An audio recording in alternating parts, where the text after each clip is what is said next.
باللہ من الشیطان اللعین الرجیم بسم اللہ الرحمن الرحیم الحمدللہ رب العالمین والصلاة والسلام علی اشرف الانبیاء والمرسلین وخاتم النبیین ابی القاسم محمد اللہم صلی علی محمد وعلی محمد وعلی اہل بیت الطیبین الطاہرین المعصومین ولعنۃ اللہ علی اعدائهم اجمعین من الآن الی قیام الدین اما بعد۔ محترم ناظرین السلام علیکم ورحمۃ اللہ وبرکاتہ۔ ایک بار پھر آپ حضرات کی خدمت بابرکت میں حقوق اولاد اور ہدایت معصومین علیہ السلام لے کر حاضر ہوا ہوں۔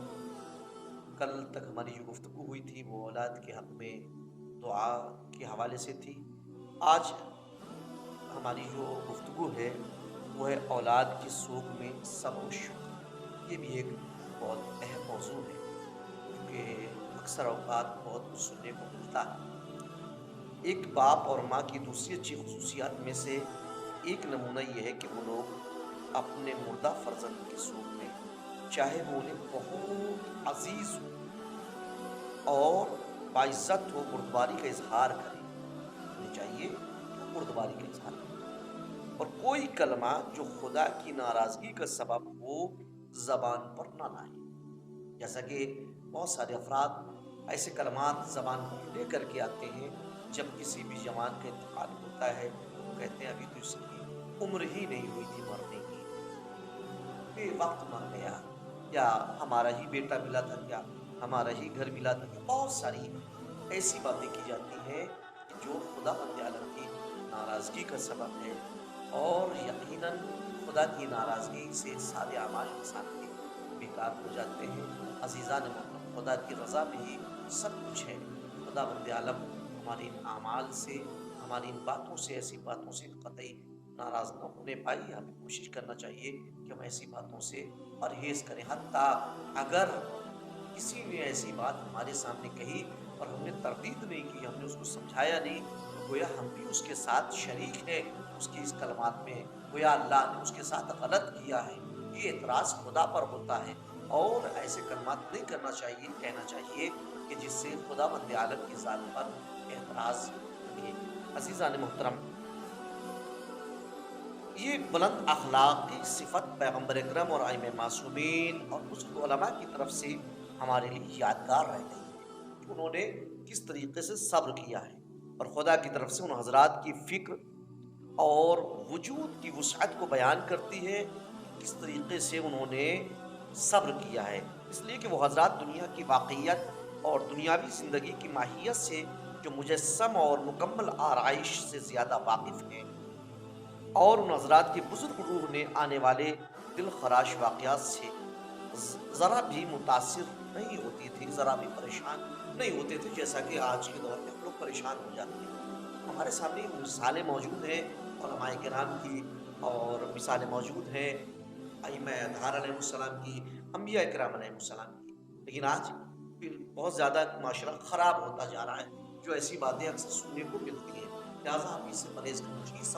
سبب ہے کہ علم نہ ہونا، معرفت نہ ہونا، اس وجہ سے لوگ ایسی باتیں جذبات میں آ کر کے کہہ دیتے ہیں، لیکن ہمیں اس سے پرہیز کرنا چاہیے۔ رسول اکرم کا اپنے فرزند حضرت ابراہیم کی مصیبت میں سوگ، جس وقت مرسل اعظم کے فرزند جناب ابراہیم حالت احتضار میں تھے، تو حضرت رسول خدا نے فرمایا اے ابراہیم، اگر ایسا نہ ہوتا کہ جو یہاں سے مر کر باقی رہ جانے والی آخرت میں جاتا ہے اور باقی رہ جانے والے گزشتہ لوگوں سے ملحق ہوتا ہے، تو ہم تم پر بشدت غم کرتے۔ اس کے بعد حضور اکرم کی آنکھوں میں آنسو بھر آئے اور آپ نے فرمایا آنکھ آنسو بہاتی ہے۔ کیا فرمایا؟ پیغمبر نے آنکھ آنسو بہاتی ہے اور دل غمزدہ ہوتا ہے، لیکن ہم سوائے رضائے خدا کے کوئی کلمہ نہیں کہتے۔ لیکن اے ابراہیم، ہم تمہارے سلسلے میں غمزدہ ہیں، یعنی اظہار غم کا طریقہ بھی ہمیں پیغمبر اکرم علیہ السلام نے اور ائمہ معصومین علیہ السلام نے ہمیں بتایا ہے۔ ہمیں دیکھنا ہے کہ کس طریقے سے اظہار غم کرنا ہے، یہ ہمیں معصومین علیہ السلام کی زندگی سے ملے گا۔ عزیزان محترم، بس ہمیں معصومین علیہ السلام کی زندگی کی طرف رجوع کرنا پڑے گا. ان کی طرف جب ہم رجوع کریں، ان کی زندگی کو دیکھیں کہ جب ان پر غم ہو کے حالات ہوئے، ان پر مصیبت نازل ہوئی، تو انہوں نے کیا کیا، کس طریقے سے اس کو صبر کیا یا اس کا اظہار کیا، کس انداز میں اور کس طریقے سے کیا ہے. عزیزان محترم، یہ پیغمبر اکرم صلی اللہ علیہ وآلہ وسلم، اس کے بعد امام محمد باقر علیہ السلام اپنے فرزند کے سوگ میں یونس بن یعقوب ایک گروہ سے نقل کرتے ہیں کہ ایک جماعت حضرت امام محمد باقر کی خدمت میں شرفیاب ہوئی. اس وقت حضرت امام محمد باقر کا ایک فرزند بیمار تھا. ان لوگوں نے امام کو غمگین و مضطرب دیکھا.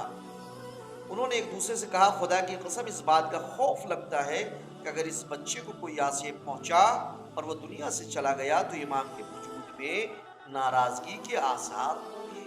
اللہ اکبر. ابھی تھوڑی دیر بھی نہیں گزری تھی کہ امام کے گھر کے اندر سے نالو و شیون کی آواز بلند ہوئی. امام علیہ السلام اپنی جگہ سے اٹھے اور اندر تشریف لے گئے، لیکن خلاف توقع آپ بہت جلد اندر سے باہر آ گئے. حالانکہ آپ کا چہرہ مبارک کھلا ہوا تھا، یعنی مطمئن تھا چہرے سے پریشانی آیا نہیں تھی. ہم لوگوں نے امام سے عرض کیا، ہم لوگوں کی جانیں حضور پر فدا ہوں، ہم لوگ حضور کے بارے میں اتنا زیادہ خوف زدہ تھے کہ اگر یہ بچہ دنیا سے چلا جاتا ہے تو ہم آپ کو اس حال میں دیکھیں گے جو کہ ہم کو ہمیشہ مغفور مغموم کرے گا.